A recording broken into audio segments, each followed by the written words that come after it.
Fala pessoal, sejam bem-vindos ao canal Vem de Química, bebê! Eu sou o professor Matheus Narras e nessa aula falaremos sobre a fissão e fusão nuclear, além de falar de algumas aplicações que envolvem elementos que são radioativos.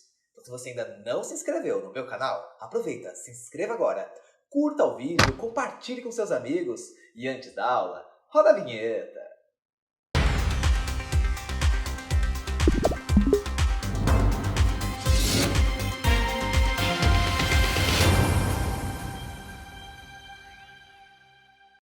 Para a gente começar a falar sobre fissão nuclear, quero mostrar para vocês duas transformações que estão associadas quando bombardeamos com um nêutron algum átomo.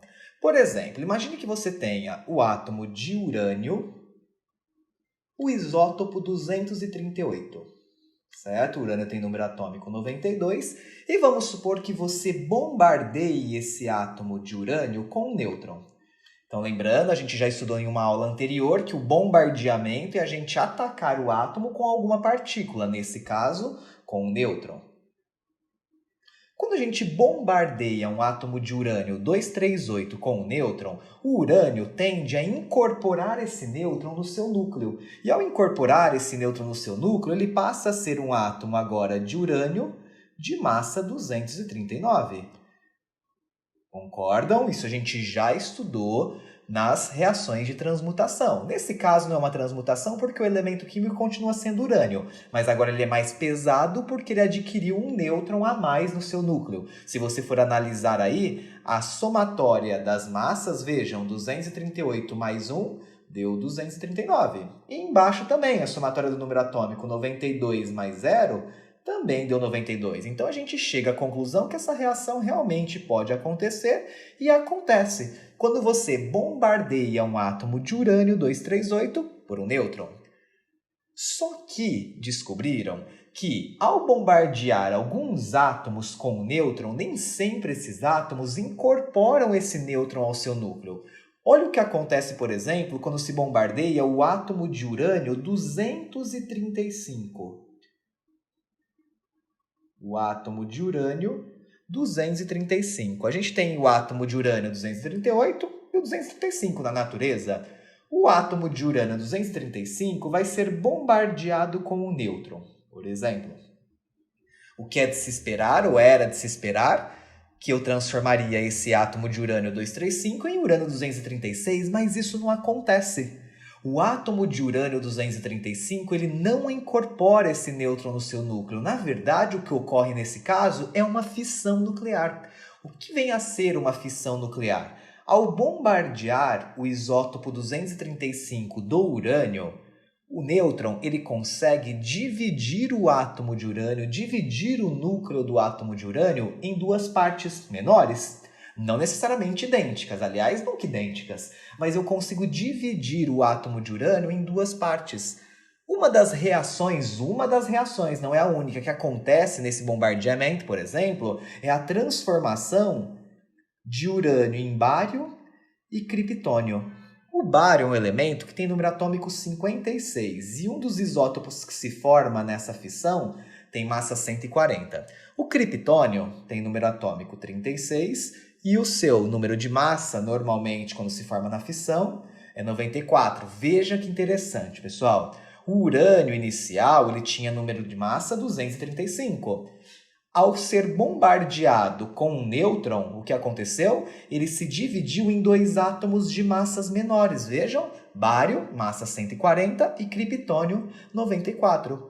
Isso, na prática, é uma fissão. É quando você consegue dividir o núcleo de um átomo por um bombardeamento de nêutron em átomos menores. Aí você deve estar olhando aí para essa reação e pensando: ah, professor, mas não está mantida a carga nuclear dessa reação ou a massa dessa reação? Vamos analisar? Antes da seta, qual que é o número de massa que eu tinha? 235 mais 1, 236. Do lado de lá, eu tenho 140 mais 94, somados dá 234, Que conclusão eu chego? Tá faltando alguma coisa aí. Se antes da seta é 236 e depois 234, tá faltando uma massa de 2 unidades. Nesse caso, nessa reação específica, eu tenho a formação de 2 nêutrons ainda, que tem massa 1 e carga 0. Então vejam, pessoal, quando você bombardeia um átomo de urânio 238, o átomo de urânio 238 ele incorpora esse nêutron no seu núcleo, virando urânio 239. Quando você bombardeia o urânio 235, acontece uma fissão. Nessa fissão, muita atenção, sempre vai haver a formação de 2 átomos menores. No caso dessa reação, foram bário e criptônio, mas podem ser outros átomos. E sempre, pessoal, sempre vai formar 2 ou 3 nêutrons. Nessa transformação formaram 2 nêutrons, mas a maior parte das transformações formam 3 nêutrons também. Independente de qualquer coisa, formam nêutrons, não se esqueçam. E o mais importante nisso tudo, na reação de fissão nuclear, forma-se além de tudo isso, libera-se além de tudo isso, uma quantidade considerável de energia. O que a gente percebe aqui nessa reação? Se na reação de fissão gera-se energia, será que é daí que vem a energia que se usa, por exemplo, numa usina nuclear, ou se usa para algum fim, né? Alguma utilidade a energia que vem do núcleo? Uma das energias, sim. Tá aí energia que a gente chama de energia nuclear.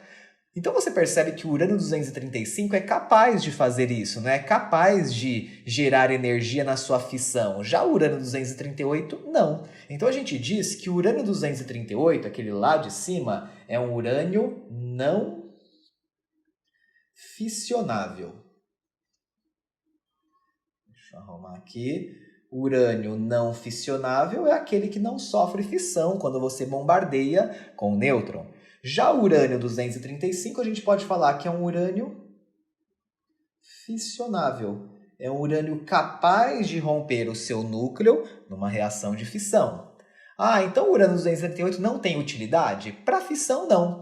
Por isso que tem muitos países que buscam a tecnologia para transformar o urânio 238 em urânio 235. Essa técnica de transformação é o que vocês conhecem como enriquecimento do urânio.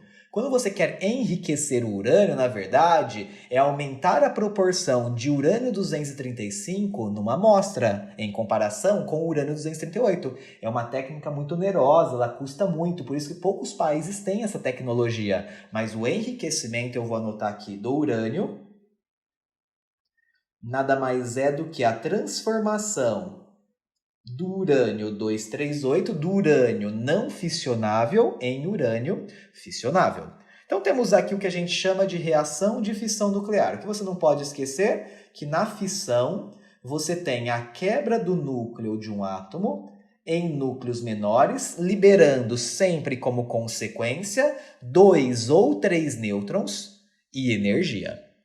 Na sequência, eu quero mostrar para vocês o que descobriram após a descoberta da fissão nuclear e a possibilidade do acontecimento de uma reação em cadeia.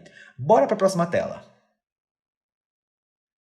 Vejam que interessante eu quero mostrar para vocês. Temos aqui, eu vou ir grifando aqui nessa imagem, um átomo de urânio 235. Beleza? Esse átomo de urânio 235 está sendo bombardeado por um nêutron. A gente sabe hoje, pessoal, que esse nêutron tem que vir numa velocidade controlada para conseguir quebrar, fissionar o átomo de urânio, beleza? Mas nesse caso aqui não vamos nem pensar muito nisso. A gente está tendo um bombardeamento do átomo de urânio com um nêutron. O que aconteceu quando se bombardeou esse átomo de urânio? Vejam, eu tive a formação de 2 átomos menores que eu estou circulando aqui de amarelo, que nesse caso foi criptônio e bário de novo. Só que vejam que nessa fissão, ele mostrou pra gente que houve a formação de 3 nêutrons. Olha, 1, 2, 3. O que pode acontecer numa reação como essa? Concordam comigo que o nêutron é um reagente dessa reação, não é? Porque o nêutron ele bombardeia o urânio. Só que o nêutron também é um produto dessa reação.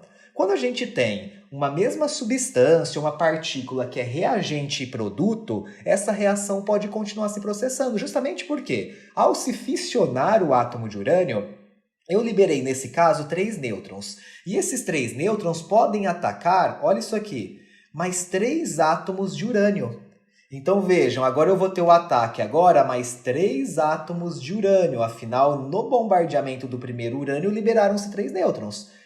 Cada bombardeamento, vejam, quebrou o átomo de urânio em 2 partes menores. De novo, tudo bário e criptônio aqui. Eu estou circulando em amarelo os átomozinhos menores. Só que o que a gente tem agora, novamente? Formação de vários nêutrons, porque em cada fissão desse caso aqui, formaram 3 nêutrons. Olha isso aqui, 3 nêutrons aqui, 3 nêutrons aqui, 3 nêutrons aqui. Esses 9 nêutrons que se formaram vão poder atacar o quê? Mais 9 átomos de urânio 235 e que vai provocar a formação de mais um tantão de nêutrons que vai atacando, enquanto houverem nêutrons para isso. Então vejam, numa reação de fissão, se você não controlar, pode ser uma reação que ela vai até as últimas consequências. Enquanto existir átomos para fissionar, ela pode continuar fissionando. Isso é o que a gente chama de reação, vamos anotar aqui em cima, reação em cadeia. É uma reação que se autossustenta, ou seja, os próprios produtos da reação continuam a reação porque eles se tornam reagentes dela. E aí vão gerar novos produtos que vão atacar novos átomos e assim, enquanto existirem átomos ali. A gente sabe que para uma reação em cadeia, na verdade, ela acontecer, existem algumas condições. Esses nêutrons que são liberados, eles são liberados numa intensidade muito elevada, numa velocidade muito alta. Então, se esses nêutrons puderem ser controlados e terem suas velocidades diminuídas, aí eles podem continuar chocando-se em outros átomos e provocando fissões. Além disso, existe o que a gente chama de massa crítica. Massa crítica é a massa do urânio fissionável que deve existir ali dentro daquela massa de substância, porque é raro você ter o urânio 235 puro, mas é a massa de urânio 235 que você deve ter ali para você conseguir prosseguir uma reação em cadeia. Para você ter uma ideia, para o urânio 235, vamos colocar aqui, a massa crítica, que é a massa mínima que você tem que ter desse elemento ali na sua massa total, para que a reação em cadeia se prossiga, é de aproximadamente 16 quilogramas. Então, se você pega uma massa de urânio 235 misturada a outras coisas que tem algum valor inferior a 16 kg, provavelmente a reação em cadeia não se autossustenta. Justamente por quê? Porque pode existir uma quantidade de outros átomos ali que não sofrem fissão. Então, eles acabam capturando os nêutrons formados nessas reações e, consequentemente, esses nêutrons não atacam os átomos de urânio 235 para a reação se prosseguir. O que a gente não pode esquecer é em que cada uma dessas fissões, a gente tem o que também? Uma grande energia sendo liberada. Então, eu tenho energia aqui eu tenho energia sendo liberada, aqui eu tenho energia sendo liberada, e aqui eu tenho energia também sendo liberada. Vejam que interessante, não é mesmo? Fissão nuclear nada mais é do que o bombardeamento de um átomo e esse átomo sofre uma quebra do seu núcleo, gerando 2 núcleos menores e sempre de 2 a 3 nêutrons como consequência disso, além de uma energia considerável. A gente falou aqui da fissão do urânio 235, mas existem outros átomos que também sofrem fissão. É que normalmente nas atividades aparece o átomo de urânio, que é o mais comum pra gente, mas outros átomos também podem sofrer reações de fissão. Não esqueçam que as fissões nucleares podem, como consequência dos produtos formados ali, gerar uma reação em cadeia. E se essa reação em cadeia não for bem controlada, imagina essa quantidade de energia liberada em cada fissão, o que pode provocar. É disso que eu quero mostrar para vocês na sequência, porque a fissão nuclear ela foi usada na verdade, no princípio da construção da bomba atômica. A bomba atômica é uma bomba de fissão nuclear. Além disso, as usinas nucleares usam esse mesmo tipo de transformação para gerar energia. Então vejam, a fissão nuclear usada tanto para fins bélicos, de destruição, quanto para algo muito importante para a gente, que é a geração de energia. Então vamos falar um pouquinho na sequência, tanto da bomba nuclear, como também das usinas nucleares. Bora lá! Temos aqui uma imagem bem simples, só para exemplificar de fato o que acontece com a bomba atômica. O que aconteceu com a bomba atômica, né, usada no final da Segunda Guerra Mundial, no Japão. A bomba atômica é uma bomba de fissão. Isso vocês não podem esquecer, é o ponto mais importante para a gente. Ela usa a reação de fissão nuclear para provocar exatamente liberação de energia.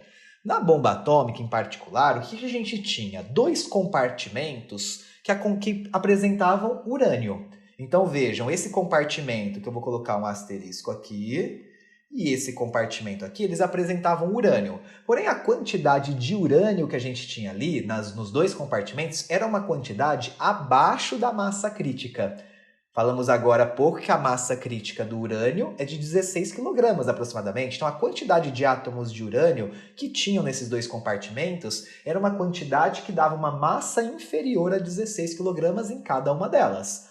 Porém, no momento de ação, o acionamento dessa bomba, quando o material explosivo entra em destruição, ele provoca a união ou a junção dessas duas massas. Uma massa vai de encontro à outra, e quando uma massa vai de encontro à outra, somadas, elas apresentam uma massa superior à massa crítica.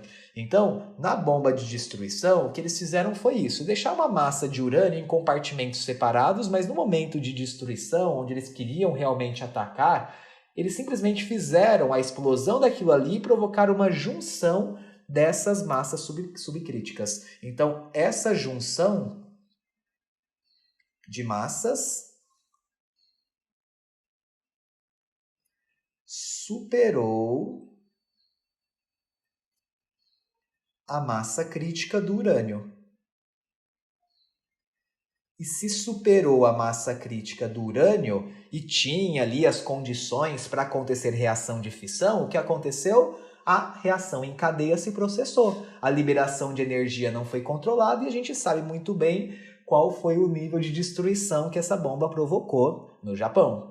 Então vejam, bomba atômica é uma bomba de fissão nuclear que usa reação em cadeia descontrolada para gerar destruição. O que eu vou mostrar para vocês na sequência é que uma usina nuclear, ela usa a mesma coisa. Ela também usa fissão. Só que é lógico que não é uma reação em cadeia descontrolada. Ali a gente tem uma reação controlada porque a gente não quer destruir nada, a gente quer gerar energia elétrica. Então vamos ver na sequência um modelo bem simplificado de uma usina nuclear. Bora lá! Temos aqui um esquema bem simplificado do funcionamento de uma usina nuclear, só para que vocês entendam de fato o que acontece ali. Onde eu estou circulando em azul, a gente tem ali o tal do reator, famoso reator nuclear. O reator nuclear é a região onde ocorrem as reações de fissão. Então, um recipiente, um reservatório muito bem protegido, porque lá dentro vão ter átomos sofrendo fissão a todo momento. Só que não é uma fissão descontrolada. Percebem essas barras vermelhas que tem ali dentro? Essas barras vermelhas eles chamam de barras de controle. O que são essas barras de controle? São barras de metais que ficam entrando e saindo do reator justamente para quê? Para capturar alguns nêutrons que são liberados nas fissões e assim a reação em cadeia não se processar.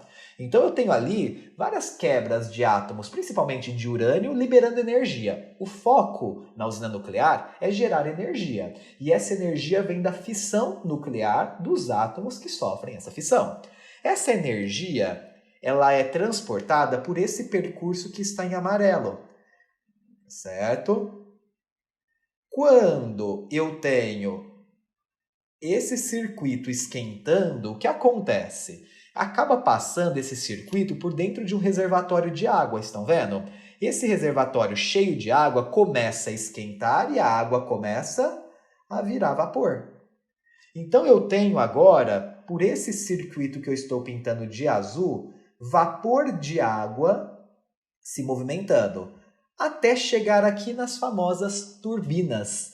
Quando esse vapor de água chega nas turbinas, o que ele faz? Ele começa a girar as turbinas. Esse giro de turbinas, essa energia de movimento, passa por um gerador elétrico, e esse gerador elétrico vai transformar energia de movimento em energia elétrica. Gente, é muito parecido com uma usina nuclear. A diferença é que na usina nuclear o que a gente tem? A queda de água movimentando as turbinas e essas turbinas ligadas a um gerador vão transformar-se em energia elétrica. Aqui é a mesma coisa, a diferença é que se usa um vapor de água que foi formado pela energia gerada na fissão dos átomos, no caso ali de urânio. Esse vapor de água não vai embora, ele passa ali girando as turbinas e desce para cá. Quando ele desce aqui, o que acontece? A gente tem aqui uma bomba, vejam, que ele chama de condensador. Essa água na forma de vapor, ela se condensa e volta a ser líquida. Aqui embaixo nesse reservatório, a água tornou-se líquida. Como a água torna-se líquida, tem uma bomba aqui que joga essa água de volta para o reservatório, para que o ciclo comece novamente. Ou seja, essa água ela não sai ali da usina. Ela vira vapor, gira as turbinas e condensa. Vira vapor, gira as turbinas e condensa. Vira vapor, gira as turbinas e condensa. Vocês entendem, né? E percebem por que sempre uma usina está instalada nuclear perto de uma região litorânea, ou seja, algum reservatório de água. Justamente porque quando esse vapor chega, sai das turbinas e chega nesse reservatório que eu vou circular aqui, esse vapor precisa ser condensado e se usa justamente a água do reservatório, a água do mar, seja de onde ela estiver instalada, para provocar justamente esse resfriamento do reator e, consequentemente, a condensação do vapor. Temos aqui uma explicação bem primária, bem simples de como se processa uma usina nuclear.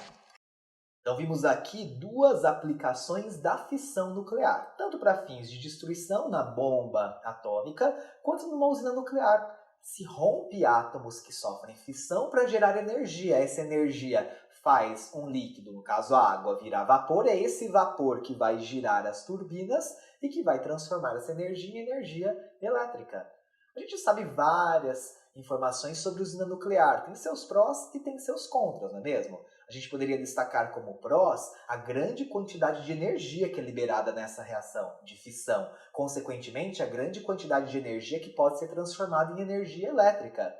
A gente sabe, né, também que usinas nucleares têm alguns danos à natureza. Então a gente pode considerar, por exemplo, uma usina que esquenta demais a água da região onde ela está localizada, porque aquela região, aquele mar, por exemplo, precisa resfriar o reator. Então o mar acaba esquentando. Quando esquenta demais essa água, o oxigênio tem dificuldade de se dissolver ali. Então, consequentemente, muitos peixes, muitos seres vivos que necessitam do oxigênio ali, acabam não tendo, então acabam morrendo. Então, a biodiversidade do local onde se instala uma usina nuclear é muito afetada. Ah, mas a usina nuclear não libera gases poluentes. Realmente, é diferente de uma termoelétrica que queima carvão, queima isso, queima aquilo e geram gases como, por exemplo, do efeito estufa. Ah, mas a usina nuclear tem o lixo radioativo que a gente tem que armazenar, porque ao longo de muito tempo ele continua emitindo radiação. Enfim, todo tipo de geração de energia tem seus prós e tem seus contras. A gente precisa avaliar caso a caso. O que eu quero mostrar para vocês rapidamente na sequência é um outro tipo de reação que a gente conhece como fusão nuclear. Bora para a sequência. Enquanto na fissão nuclear a gente tem a divisão, a fissão, a quebra de núcleos com bombardeamento de nêutrons, na fusão, como o próprio nome já diz, fusão, a gente tem a junção de núcleos para formar outros átomos. Quando se tem a fusão de núcleos muito pequenos, ou seja, de átomos que têm massa muito pequena, pode ser que esteja ocorrendo aí uma reação de fusão nuclear. Vou mostrar para vocês alguns exemplos. Imagine quando a gente tem o átomo de hidrogênio de massa 1, o isótopo 1 do hidrogênio. Quando o átomo de hidrogênio 1, que é o mais leve que existe, não é? Ele funde-se com outro átomo de hidrogênio como ele, há a formação do isótopo 2 do hidrogênio, que é o deutério. Nessa reação também forma-se um pósitron como partícula ejetada nessa reação. Esse hidrogênio de massa 2 que foi formado na primeira reação, ele também pode se colidir novamente com um átomo de hidrogênio de massa 1. Vejam, átomos de massa muito pequenas, não é? E nessa colisão virar um outro isótopo do hidrogênio, por exemplo, ou um isótopo do hélio. Nesse caso aqui, vamos supor que a gente tenha a formação do átomo de hélio. Vejam, eu tive a fusão, a junção de átomos de massa muito pequena. Esse átomo de hélio, vamos colocar aqui, ele pode sofrer uma nova fusão com mais um átomo de hidrogênio de massa 1. E nessa fusão ele se transformar em hélio de massa 4, por exemplo, além da formação de um pósitron novamente como subpartícula. Onde eu estou querendo chegar? Todas essas reações são reações de fusão, porque são reações de junção de átomos de massa muito pequena, tá certo? Para formar outros átomos, consequentemente de massa muito pequena também. Fusão normalmente acontece com átomos de hidrogênio e de hélio. Só que a gente tem que pensar que em todas essas fusões também se libera energia. E é uma energia bem considerável, mais considerável ainda do que na reação de fissão. Temos aqui o que é uma reação de fusão. Enquanto na fissão a gente parte um núcleo, na fusão a gente junta núcleos de massas muito pequenas. Só que tem um porém aqui, pessoal. Para essa reação realmente acontecer, para uma reação de fusão nuclear acontecer, a energia necessária para isso ocorrer é muito elevada. Então a gente precisa aqui de uma elevada temperatura. Aqui a gente precisa de uma elevadíssima temperatura e aqui a gente precisa de uma elevadíssima temperatura. Temperaturas essas que a gente não consegue fazer aqui na Terra, por exemplo, manuseando dentro de um laboratório. Essa energia liberada, essa energia necessária, desculpa, para essa reação acontecer, é uma energia muito elevada. Para você ter uma ideia, essas são as reações que acontecem no Sol. No Sol, sim, temos reações, né, de fusão, justamente porque lá a energia é muito elevada, a temperatura é muito elevada, e é uma temperatura que fornece energia suficiente para essas reações acontecerem. Então, as reações de fusão, elas só ocorrem, vamos colocar aqui, só ocorrem em elevadíssimas temperaturas, não vou nem falar elevadas, vou colocar elevadíssimas temperaturas, para que você tenha uma noção de que isso ocorre no Sol. Toda a energia que a gente utiliza do Sol para nossa sobrevivência vem de fusões e fusões nucleares que acontecem a todo momento lá. Que a gente sabe que o Sol é uma estrela formada basicamente por átomos de hidrogênio e hélio, não é? Que ficam a todo momento se fundindo e gerando uma grande quantidade de energia, energia essa utilizada para a nossa sobrevivência. Ah, professor, então nunca usaram fusão nuclear para nenhum fim? Temos um fim.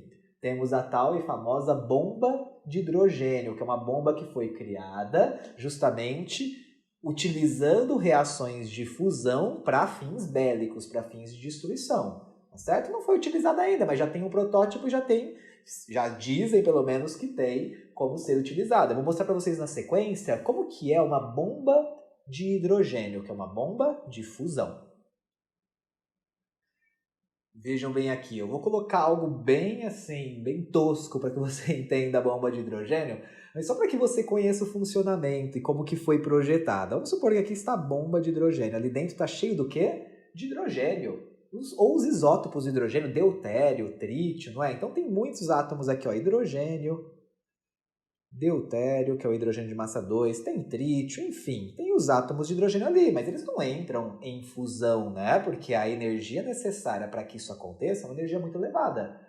Imagina, a energia que a gente tem lá no Sol, imagina a energia, essa energia a gente conseguir fornecer dentro dessa bomba. Fica muito complicado. O que eles projetaram? Olha que coisa mais louca.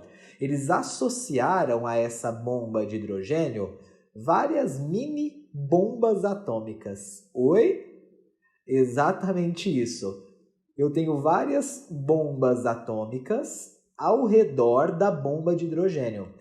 Essas bombas atômicas, elas servem como se fossem espoleta, como se fosse o start para a reação acontecer. Essas bombas atômicas, quando elas entram em fissão, lembra que a bomba atômica é uma bomba de fissão, mas quando ele quer, por exemplo, colocar em ação a bomba de hidrogênio, primeiro ele aciona as bombas atômicas. Essas bombas atômicas é que vão fornecer, elas fornecem a energia necessária